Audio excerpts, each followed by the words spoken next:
Tribun Gayo. Saudaraku, Kampung Lot Kala gelar acara hari ulang tahun kemerdekaan Republik Indonesia yang ke-77 di pinggiran Danau Lutawar. Tepatnya di kawasan wisata Tambatan Perahu, Kampung Lot Kala, Kecamatan Kebayakan. Acara ini diselenggarakan mulai hari Sabtu hingga Minggu. Masyarakat setempat sangat antusias dengan diselenggarakannya perlombaan ini. Pemuda-pemudi desa Lot Kala berharap acara ini dapat membangun rasa nasionalisme masyarakat dan cinta tanah air. Ada beberapa perlombaan yang digelar pada kegiatan ini, diantaranya ialah panjat pinang, tangkap bebek, makan kerupuk suit, bola disko teropong, estafet sarung, pukul bantal, joget balon, dan tarik tambang.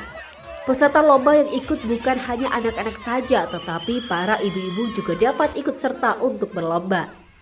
Suasana 17-an di kampung Lot Kala ini sangat meriah.